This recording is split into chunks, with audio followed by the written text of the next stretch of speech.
Hello and welcome to Random Dialogues.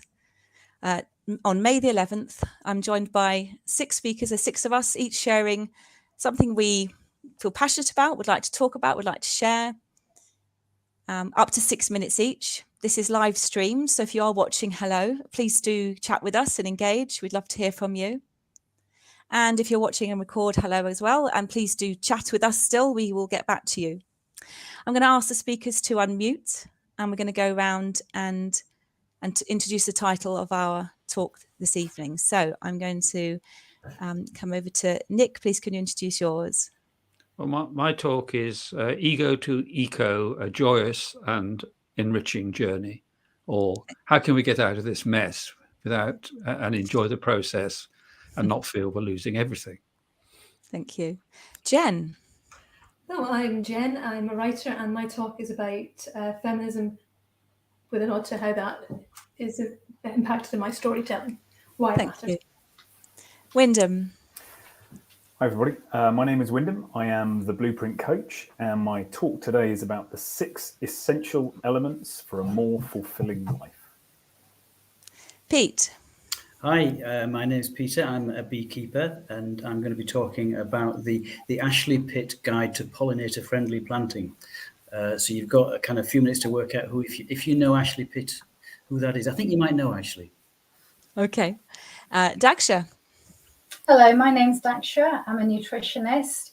My passion is food and eating well to stay well. So I'm going to be talking to you about 5 easy things that you can do to feel well. Thank you. And my name's Jane Tyson. I'm the host of Random Dialogues, and I'm going to be speaking about a book that I'm launching called Business Networking Beyond Small Talk: How to Transform Your Life, Career and Business with Random Dialogues. So if I can ask all the speakers to now mute again, I'm going to invite Nick into solo layout. Good luck, Nick. Over to you. Over to you. Let's go solo layout. Thanks very much. Oh, whoops. I'll just set my timer so I don't overrun. Here we go. I think everybody's concerned about the climate emergency and the potential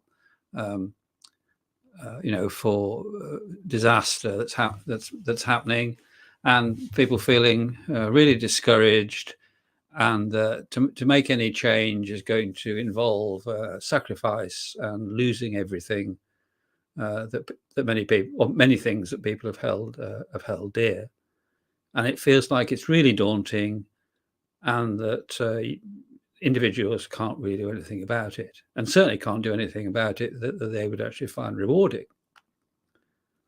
So I thought, let's challenge that rather negative view and start thinking about some things that we can do, each of us, which can move us in the right direction. And I'll just have to rush through these very, very quickly. And they're all scalable. One of the most simple things we can do is listen. If you listen to somebody and listen well, they'll talk. And first of all, they'll probably talk about day-to-day things, and get clear. You get clearer just by talking to somebody who's listening to you. But as you make progress with the day-to-day things, people start thinking about the more significant things like the future, and their thinking gets clearer about what they can do about it. So anybody can listen to somebody, and you can ask people to listen to you, or you can take it in turns. It's perfectly possible. It's infinitely scalable, and it improves our ability to think about anything. So that's a really simple thing we can do. Now, the second thing about people is that we have boundless imagination. If we can imagine something, we can create it. Now, there's a movement called Imagine, which started out in Imagine Chicago, where there were conversations across the city about what was good about the city, and how the city could be better between people of different generations. Now, it's perfectly possible for us, and I've tested it, for us to have conversations about the earth, which is about what do we love about the earth? What do we love about the earth, and what can we do in a very small way? How would we like it to be, and what can we do in a very small way to look after it? And yeah, those are very engaging conversations, and it's really useful and interesting if you have them from somebody from a different network from you, because then you get different perspectives. I've done it, I've tried it, and it works brilliantly. Now, the other thing that's really useful is to connect. This is part of that, which is to connect with other people. Find people who are very different and have these conversations about how we can work together. Paul Hawken wrote a book called Blessed Unrest, in which he said there were at least 2 million organizations, not people, organizations across the world who are actually working to make the world a better place, but they're not joined up. Many years ago, I ran a thing called Networking the Networks, where I got people from 30 networks to actually talk together about what their common interests were and come up with a common mission, which was actually about creating resurrection, which was creating new life or transformation. And it was very interesting and empowering. And that's something we can all do. Now, to organize to make things happen, I don't think we need formal organizations. I don't think they help. Just find 2 or 3 people you'd love to spend time with and talk about what you can do. We can all do that. And doing good work together is incredibly rewarding. I had a friend called Bill who invited 18 of his friends to a gardening party. It was a day. He was living in a house which was sort of where the garden was full of old half bricks and needed work. And in a hot and sweaty day, 18 of his friends had enormous fun working together. They landscaped the garden. And there's no earthly reason why we can't get together with a few other people and just decide what can we do locally to look after our planet, to restore a woodland, to look after nature.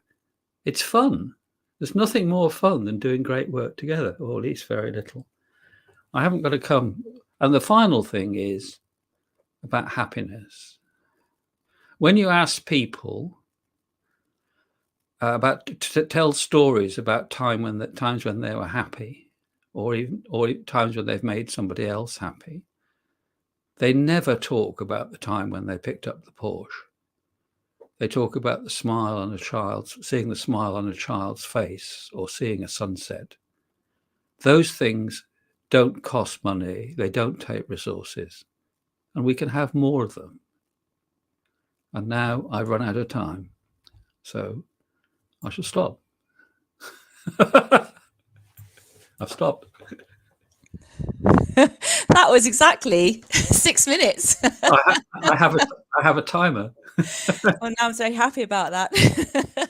Well, I ran out of time, unfortunately. I had one other thing, but well, maybe at the end. Yeah, well, maybe there'll be time in the middle. I'm sure we can expand on some of these things. And I've made some notes in our private chat on here. So if you are tuning in now, thank you, and we hope that you'll engage with us too. So well done, Nick. I'm going to just look at my banners that I've got here and invite Jen to take the solo stage, and good luck. And if everyone else can mute again, let's put Jen into the solo layout. There you go. Good luck. Thank you. My talk really is about why feminism matters to my storytelling. Last time I talked to Jane, it was just after I'd published a book. And when I agreed to this, I said, talk about feminism. And that's such a huge topic. But I thought, actually, this is what matters particularly to me. So, I mean, my feminism, I'll just really sum it up very, very simply. You could go on, but 2 principles. 1, to always challenge the idea that women are there to play a supportive role. And secondly, to challenge the idea that girls exist to be looked at, whereas boys are there to take action. And you look at how things are marketed to children, that's generally the stream as they go along. And when you're aware of that, you just can't unsee it. But I was also very lucky. I was raised in a very feminist household. Most of my extended family seemed to be single women. So I never had this idea that women were in any way dependent on men. So one of my grandmothers was a regimental sergeant major, and the other one had raised a child on her own during the Second World War. So they had done a lot on their own. And the regimental sergeant major, a little bit like the grandmother, if you remember Roald Dahl's The Witches, she tells her grandchild, "This is how you spot a witch."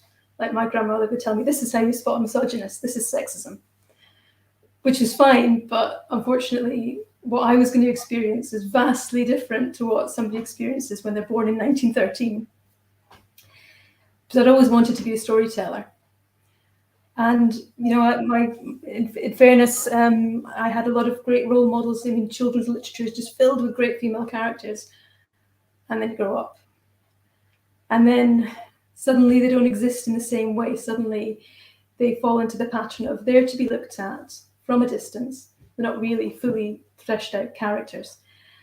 And so when I was about 13, I thought finally I was in a place where I was meeting similar creative types, people who of my age and a bit older, who were involved in theatres across Scotland. So I was being taught by people who had, who knew Robert Carlyle. So this was like a creative group, and I was gonna, as a storyteller, really take flight in this environment. And looking back, I can see it was actually quite a misogynistic environment. And to cut a long story short, it never happened. And I think that experience did in some ways inform the book I published last year, because I can remember thinking I was going to get a chance to do something finally. Women were very much, girls were very much in the background. And I tried a few things and not gotten anywhere, but I was kind of quiet. Maybe the other people were much better at putting themselves forward. And then we were given video cameras, and I thought, great, I can storyboard, and I have an advantage because my dad knows how to use this technology, so I can tell a story, be in control of it, it'll be great. But every single group had a boy as the director, who was the decider, if you like. Every single group, we were about 4. And so when we were given our equipment and told off you go and tell a story, the 2 boys looked at each other, and I had no intention of including myself and my friend. And I said, well, I could write something I'd wanted, and suddenly I became a real drag. Suddenly, this girl wanting to assert herself and get involved was just such a killjoy, and that's something I think women face all the time still. So eventually, I had to go to the person who was running the youth theatre, as it was, and he just said, "Oh, trust the boys. If they don't want to give you anything to do, just trust them." And then a role was written for me. I was really pleased, but again, it was taken from me. I was told, "You can be in it, but just sit there. Don't say anything. Just sit there." So, and then I have something with me here that I actually found from the period. And I'm holding this up, and you can see this is typed because back then I didn't have a computer and I didn't have a spell check. So I eventually gave him, I think it was something like this, something I'd written to say, "Oh, I want to be a storyteller." A lot of other boys, there'd always been boys that had done it and been lauded. And he said to me, "I can't read that." And that was the point at which I woke up. And so whether that was, I think there was an element of misogyny there, there was certainly an element of discrimination. And, I don't know that things have gotten really that much better in terms of, women are there to be looked at and not to really, take their place. I think the women, I keep saying women, aren't really, they were teenage girls, could be quite comfortable in the supportive role. They didn't want to, it wasn't as though all of us girls wanted to counter this together, and actually I think when you do challenge it, it doesn't make you popular. I mean, you'll get somewhere, but if you're expecting people to kind of like cheer you on, it doesn't really happen. And recently I was at a screening of a Scottish short film, and I chatted with the actress afterwards, and again, the film really did seem to center these 2 males, and she was in the background. And I talked to her and I said, "How do you find it compared to them?" And she said, "Yeah, it's much easier for the guys." And she was really, really talented, really lovely lady. And I just thought, I have a duty to be a storyteller here. It matters then, and it still matters now very much. So that's really my talk. That was sort of the experience that fed into the book. And one of the reasons it matters. Thank you, Jen. And I know after this we can put the links in for everybody, and I know that there's a few of you who have done some random dialogues with me in the past, and I've put them into blogs, so if people want to find out a bit more about these talks and how to connect with the speakers, that's all possible. So I'll share all that after. Thank you. Now I'm going to, if everyone's still on mute, Wyndham, I'm going to put you into solo layout. So good luck. Thank you. And let's do the next bit. There you go. Thank you very much. So I have a deeply held belief that everybody deserves to live the life they really want to live. And that belief has solidified over the last few years.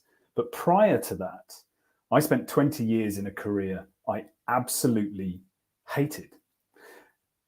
And 20 years is a really long time. And the idea that it took me more than 20 years to finally navigate my way out of it has really brought me to where I am today, helping other people create more meaning and fulfillment in their lives. But all of these transformations take a spark. They take something that resonates at the right time that prompts us to start this process of change. And I want to briefly talk you through what mine was. About 9 years ago, I was at rock bottom professionally. And I was looking for something that could help. And I ended up going to my first yoga class. I had no idea then that yoga would become such an important part of my life. But I went to my first class and the teacher said two things that have stuck with me ever since.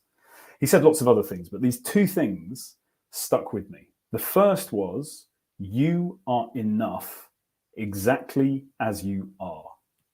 And the second thing he said was, people can only meet you as far as they have met themselves.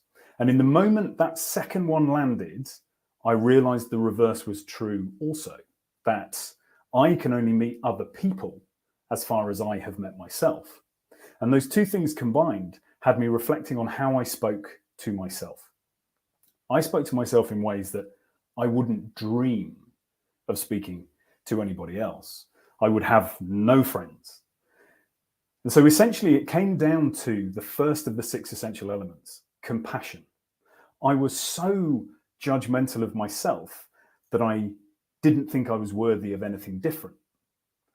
I was so judgmental of myself, and the language I used to myself was so diminishing that my confidence was shot. So the first element is compassion. And by compassion, I mean the suspension of judgment, initially to ourselves. And once we've practiced that for ourselves, it becomes infinitely easier to suspend judgment of other people.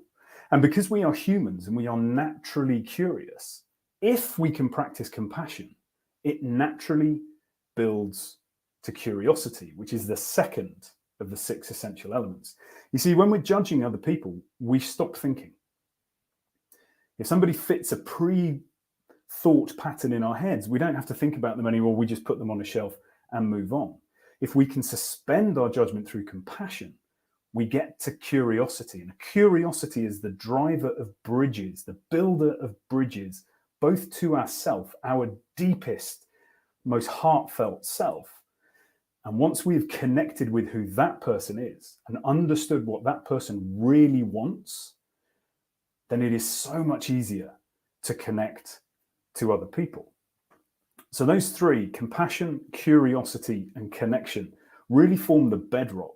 And I would recommend anybody take a second and think about how you speak to yourself throughout the day. Because if that isn't full of love and support, there is work to be done. And almost all humans suffer it. So it is not a unique experience for you. But that's just the bedrock: compassion, curiosity, and connection. How do we actually start creating more meaning and more fulfillment in our lives? Well, we move to the second three, awareness. There was an American psychologist called Robin Dawes. He was an expert in human decision making.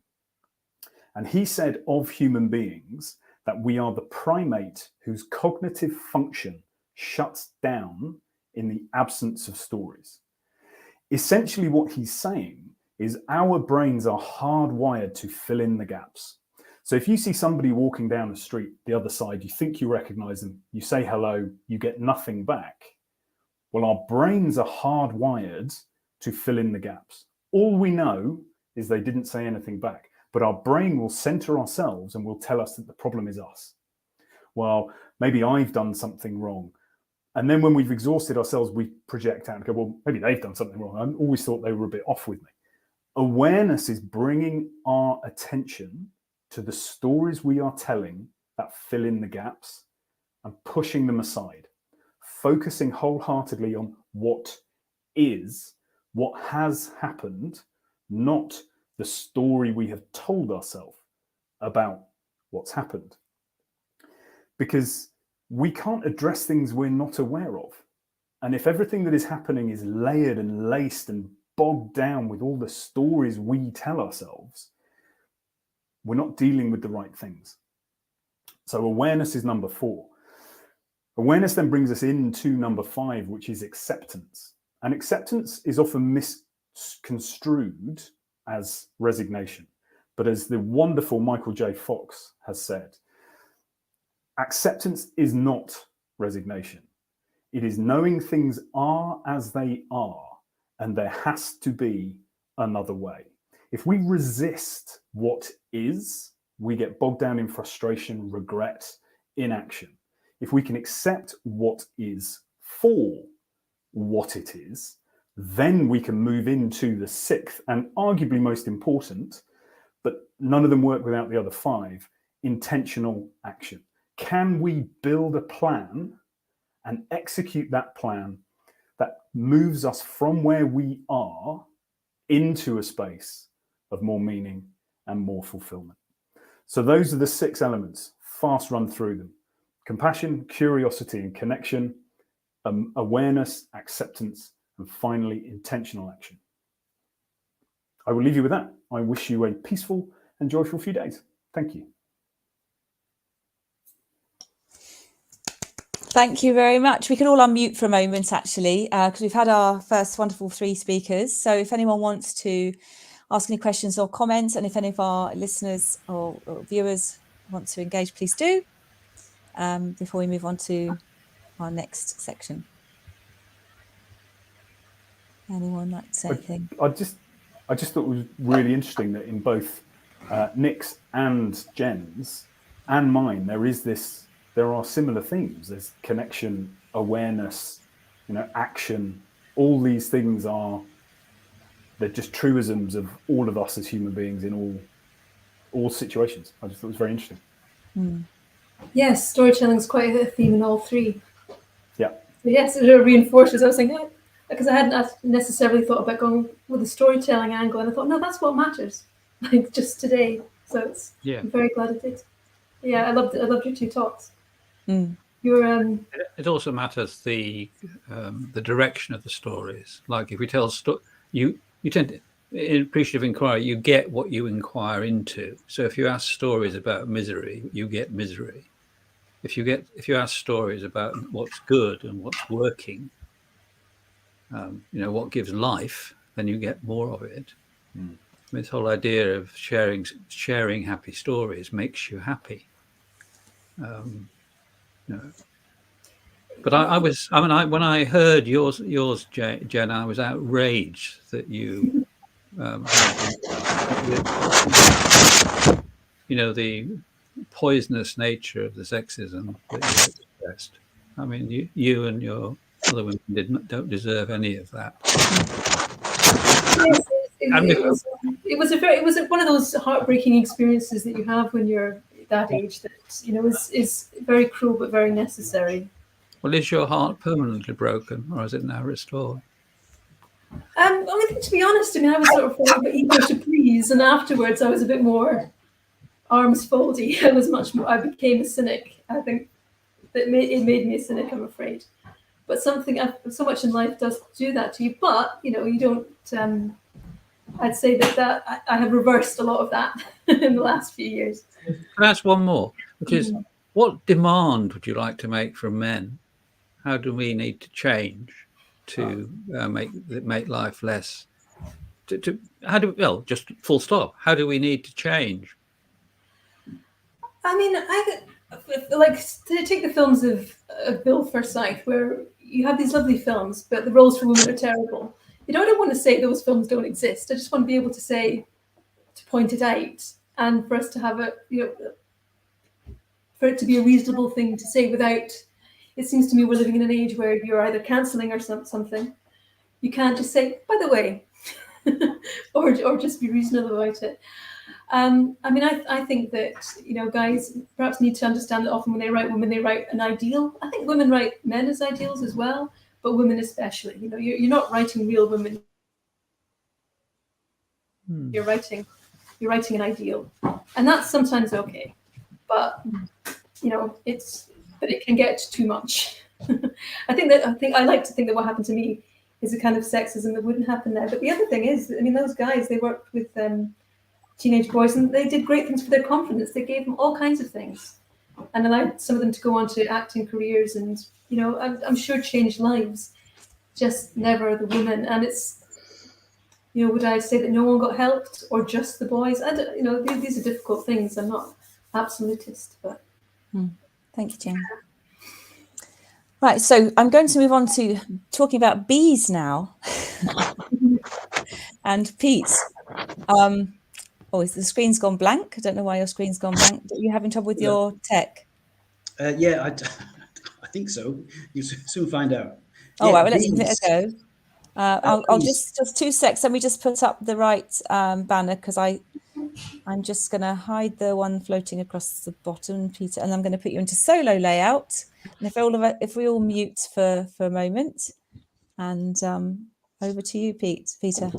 Cool, thank you. Well, like many beekeepers, people often ask me for advice on pollinator-friendly planting, but honestly, I just don't know my Phytonias from my philodendrons, so I can't really help. So my standard recommendation is something that's kind of got lots of pretty flowers and that's really hard to kill.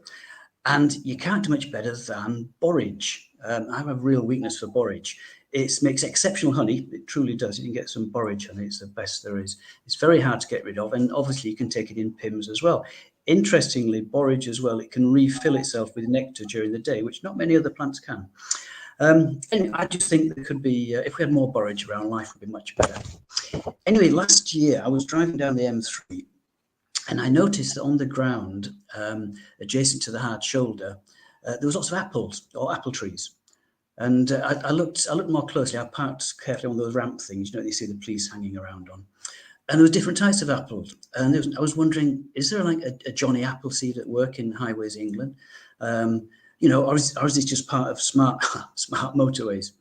Anyway, I was thinking about this when an empty beer can whizzed past my ear, and it struck me. I mean, not the beer can, that a thought struck me, that the apples and the beer cans, of which there are also lots, they were from, you know, motorists who were just, you know, being tidy-minded and cleaning out their cars. And I had a brainwave. What if, in addition to apples and beer cans, we could get them to throw borage seeds and create a network of borage seeds? And I kind of imagined like 1,000 years hence, when civilization's finished, and you know, whatever, COVID or climate or Brexit or who knows, and all the survivors are wandering around the leafy roads of Surrey, pondering the big philosophical questions like, how did it all end? Was the M25 some kind of giant clock or smiley face? Are those tins of Aldi baked beans still edible? And where the hell did all this borage come from? Anyway, I shared this thought with this nice policeman who stopped for a chat, but he clearly wasn't a horticultural man, and he said that planting seeds by the side of the motorway is not just frowned on, but discouraged. Also was parking on those ramps. Oh, who knew? Anyway, it's not like we're short of roads here in Surrey, lots with nice grassy verges. So I thought, as a start, I'll do the A3. Maybe not all the way to Wimbledon, probably just up to Esher. Anyway, that's not quite so easy because a lot of bending. There's a lot of dodging of beer cans as well. And funnily enough, I met exactly the same policeman who pulled up in his car as I was doing the stretch south of Wisley. I don't think he recognised me though, because he sort of shook his head sadly and drove on. Then I had my second brainwave. Now, do you remember Lieutenant Commander Eric Ashley-Pitt? Of course you do. Of course you do. He was at Dispersal in The Great Escape, played by David McCallum, also known as Ilya Kuryakin. It was his job to dispose of the dirt, I think there was 50 tons, from the tunnels that they were digging to escape. I think the tunnels were called Tom, Dick and Harry, but pretty silly idea, because obviously if you catch Tom and Dick, there's going to be another Harry to be had. Anyway, I digress. Point being that Ashley-Pitt devised a scheme to put the dirt in his trouser pockets and release it and sort of grub it into the ground. And I thought, what you could do that yourself with some borage seeds. And it works. It works a treat. So I've done the A281 as far as Cranley, which you might have seen. I've done all the neighbours' front gardens, the local parks, the allotments, Guildford Law Courts. That's a long story, actually. I find actually it helps if you sort of, as you're doing it, so you've got your pockets full of seeds and compost and you're releasing them. And I find it helps if you hum the theme tune from The Great Escape. It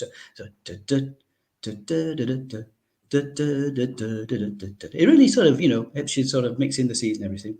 And so that's where I'm around Guildford. Now, I have got plans for Woking Town Centre, but I can reveal no more of that at this stage. So as you're wandering around Surrey, if you do happen to see a patch of borage and it's looking a little bit dry, could you give it a bit of a water? Because it might be one of mine. Thank you.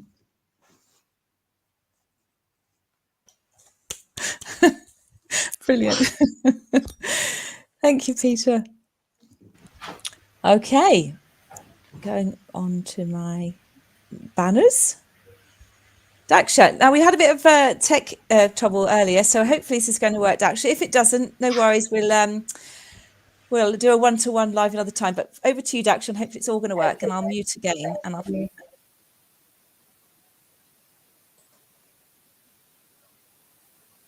Hello, everyone. As I said earlier, my name's Daksha and I'm a nutritionist.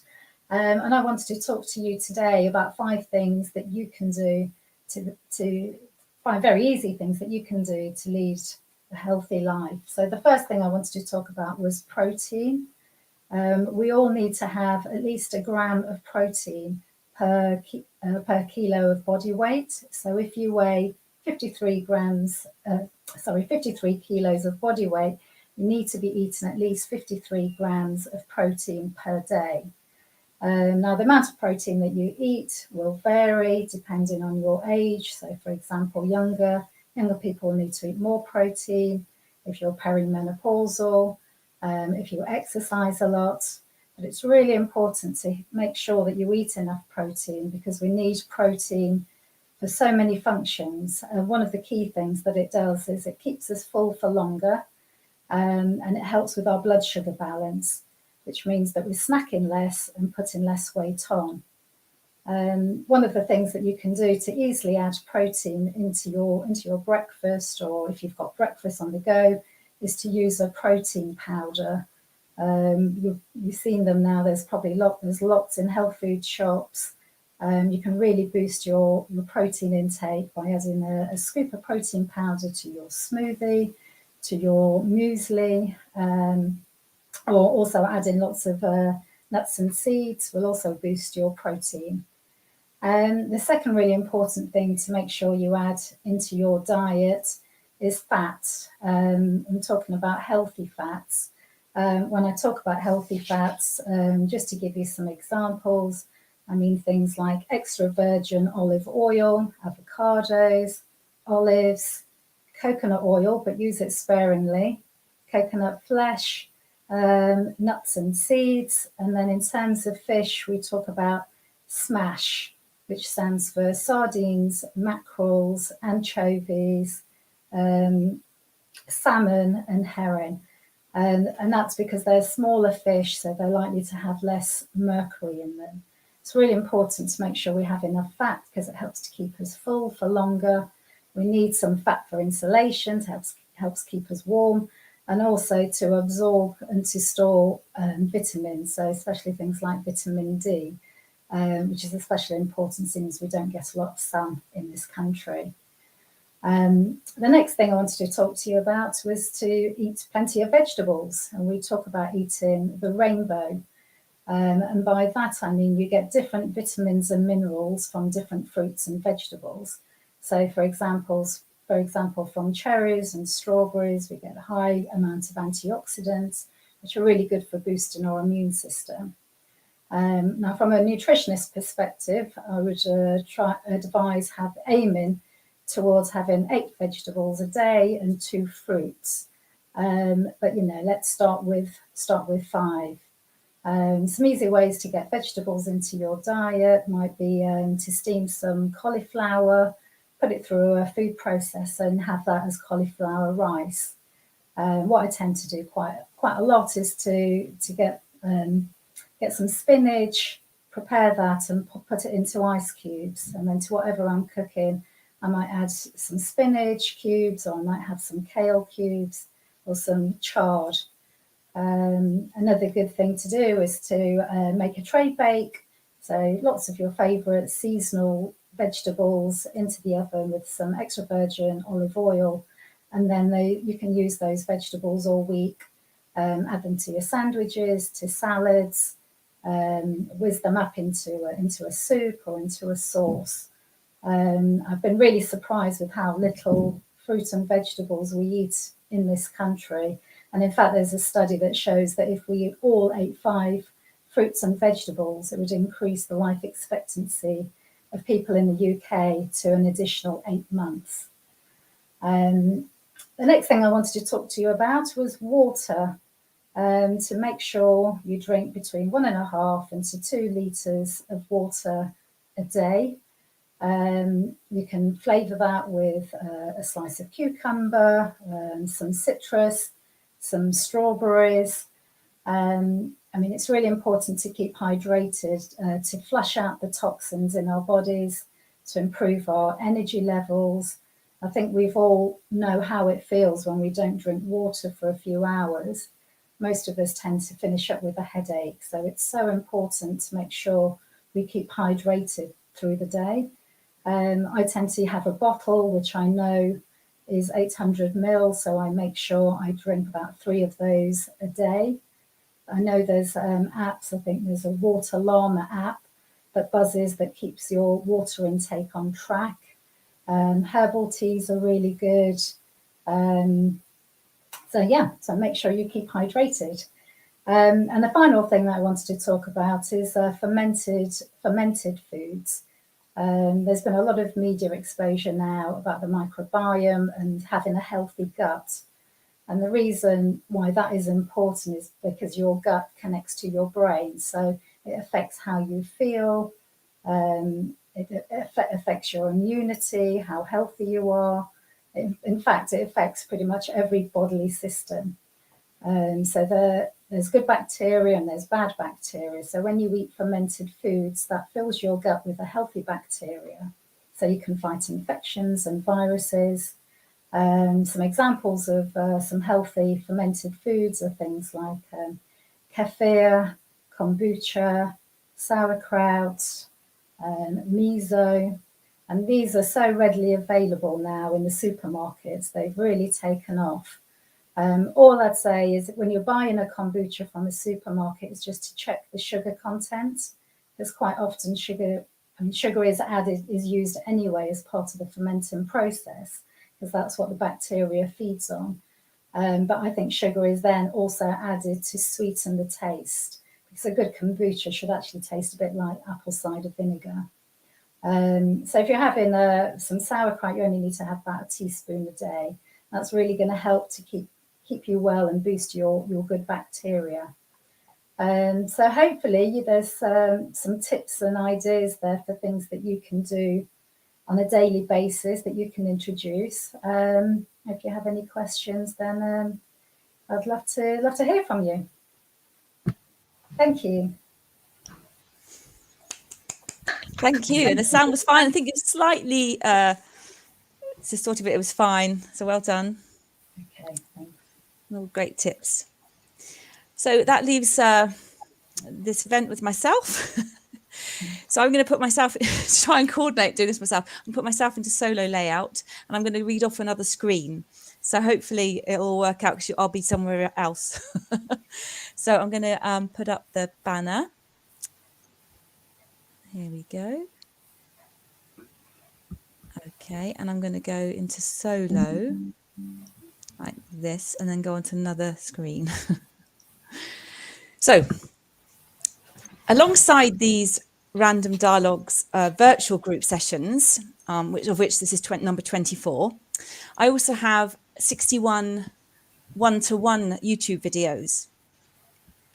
And tonight I'm going to share the journey of Random Dialogues 34, as I'm launching a book this Saturday. And so this short talk has the same title, Business Networking, Beyond Small Talk, How to Transform Your Life, Career and Business with Random Dialogues. So I'm just going to say, with some of my muting, because I can just hear a bit of background and I can't do it myself from here. So have you ever had a chance encounter and struck up with a conversation with someone on a bus, at a party, or when attending a business networking event that led to a serendipitous sequence of events or created new opportunities in your life, career or business? And I think many of you speaking this evening, I think that's actually how we've met, quite randomly and through different things we do. Many people have gone to form new and lasting friendships, excellent business connections, and open doors to new chapters in their life, career and business through the random dialogues they've had in their chance encounters.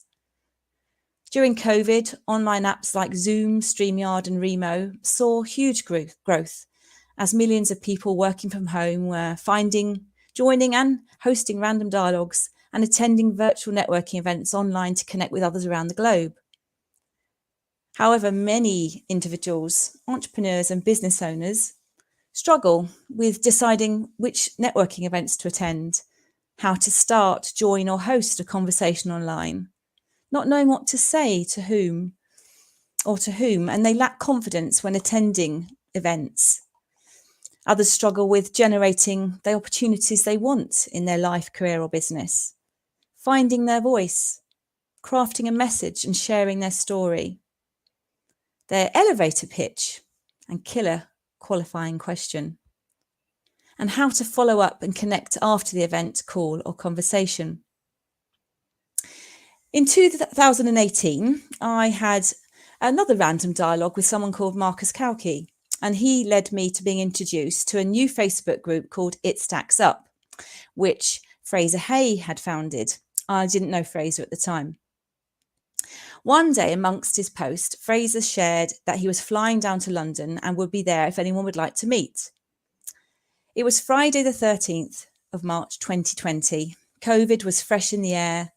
London was quiet and we hadn't gone into shutdown panic. Fraser settled in at Cafe Nero, Clapham Junction, and met his one-to-ones from the group.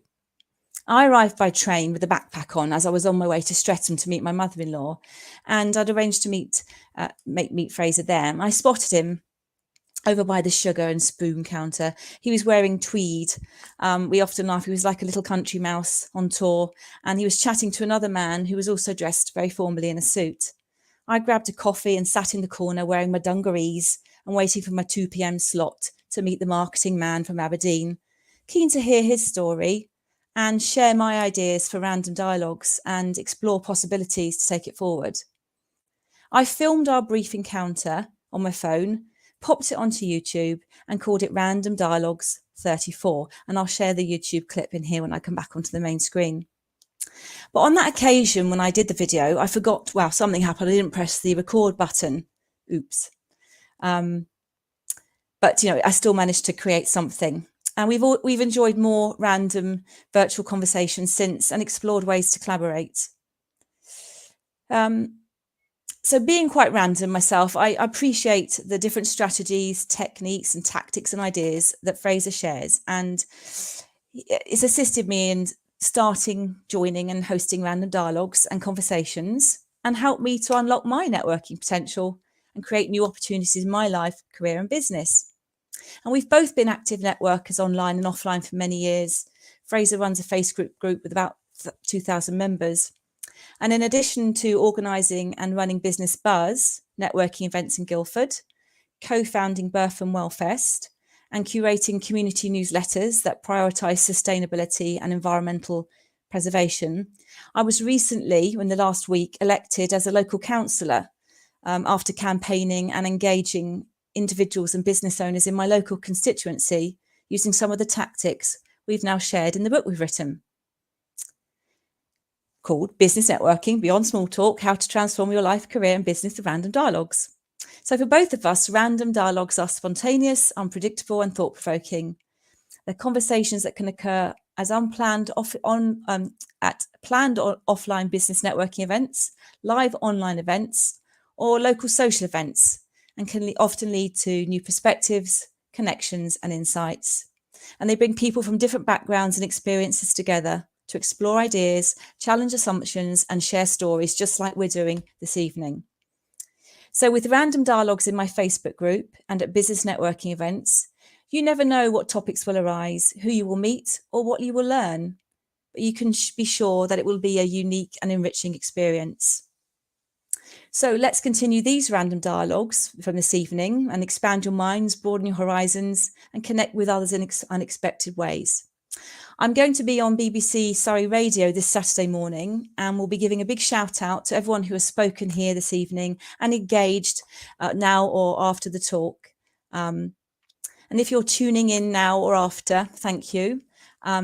What's the topic, issue or subject that you're passionate about and would like to share at one of these events in the future? And I hope you'll tune in as well on Saturday and hear a little bit more about the book that we're launching on the same day. So thank you for listening, and I'm going to come out of solo view. And if I ask everyone to unmute, and we will have a close and see if anyone's got any questions about anyone's talks this evening. Daksha, what do you think about honey? In what way? Is it a good thing or a bad thing? It's got lots of healing properties, so I think it's a good thing. But again, so it's antimicrobial, antiviral. So when I have a sore throat, I tend to have it. I tend to buy a locally sourced one. I tend to give one to my son to get him prepped for hay fever season. I think now there's a lot of media exposure about sugar being added to honey, and you need to be careful of the source and the ingredients or how it's made. So I don't know too much about checking on those sort of elements, but perhaps Peter, I'm sure you probably know more about that than I do, and what to look out for to make sure you're purchasing a good quality honey. All those and more we can answer at the Denbies Artisan Festival, which is taking place next weekend at Denbies.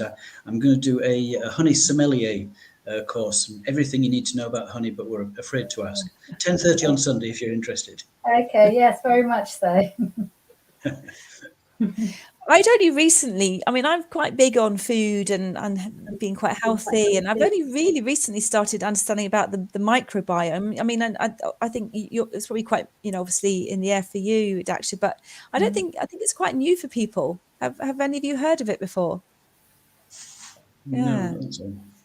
Yeah, so I'm trying to eat an apple every morning. Yeah, so there's lots. I think it's growing, because if you look in the supermarket, if I go to Sainsbury's, there's a lot more probiotics in there. There's more probiotic products in the health food shop, in health food stores. We're still learning about it. It's only recently been discovered. There are different strains of bacteria that are good for different health conditions. But generally, the idea is to have a wide diversity of bacteria, and we get that from eating a wide diversity of food. So for example, if you're vegetarian, or if you eat grains, for example, I personally try and rotate the grains that I have. So one day I might have quinoa, the next day I might have brown rice, the next day I might have buckwheat. And it's also because you get different amino acids from those different sources. But that's also an important reason to have a diversity of fruit and vegetables. So the fibre in the fruit and vegetables feeds the microbiome, the good bacteria. And then when we obviously we still need that fibre to excrete the toxins and things that we breathe and eat in, you know, things like trans fats, for example. They all need to be excreted out, and the way that we do that is through drinking water and eating our fruit and vegetables.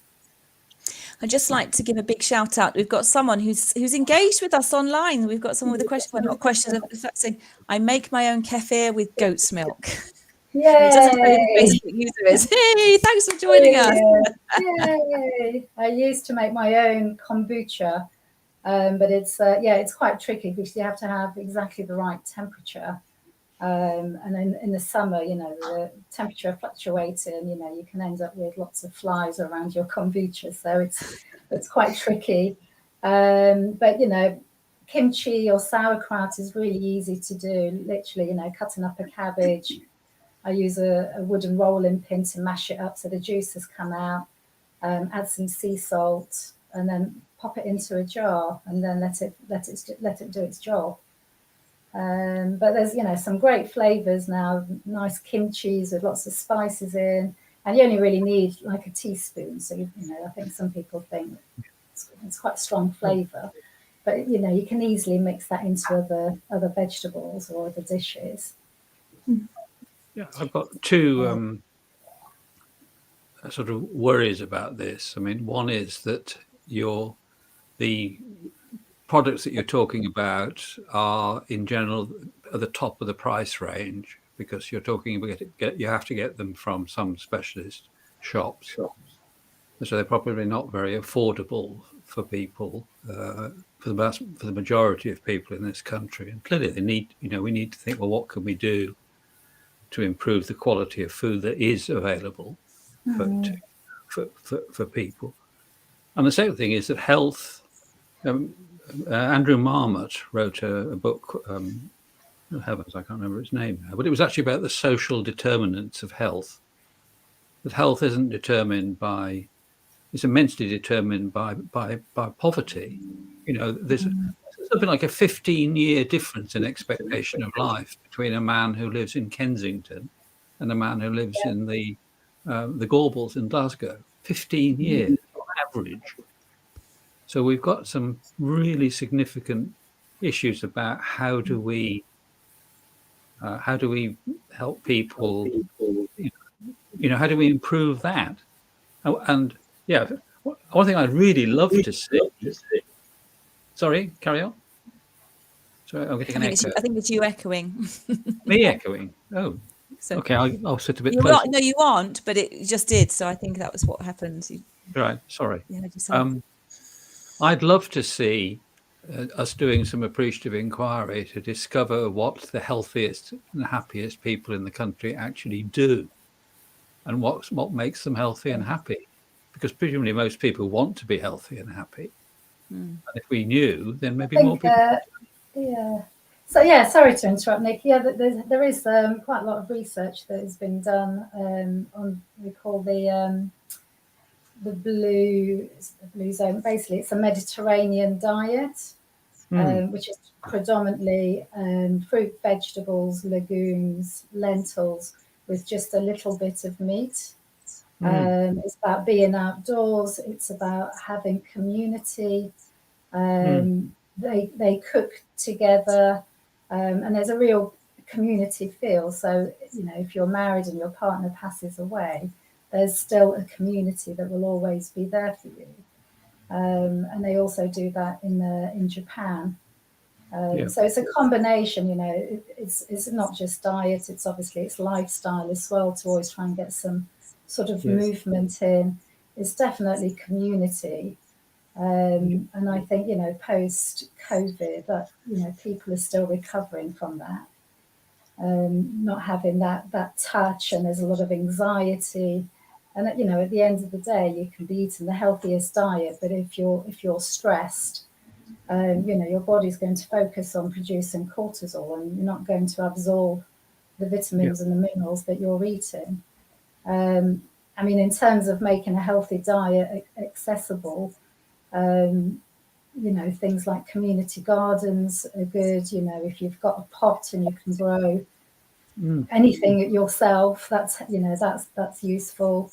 You know, going to a supermarket towards the end of the day, the food is reduced. If you can buy some of that food and freeze it, canned food. You know, we're lucky that there's so much variety now that we can buy from the supermarket, whether it's frozen or fresh. Obviously, trying to eat in season is the ideal. And, you know, really going back to basics, avoiding the processed foods, cooking as much as you can from scratch, which means, you know, meal planning. So, you know, I put some time aside on a Sunday to plan 3 days of lunches and dinners. And then midweek, I do the next 3 days. So it's, you know, you're not wasting the food, you know, and you're not rushed for time because you've just rushed in from work and, you know, so you grab I don't know, a piece of biscuit or a cake or something. You know what you're having. Yeah. So it's just coming up now to the full hour. I've just put in a moment ago another one of my banners if you would like to continue the conversations with us, please do hop over to the Facebook group, which will now be in the comments under either the YouTube channel here or the Facebook Live or the LinkedIn Live. So thank you everybody for coming along and sharing your stories this evening.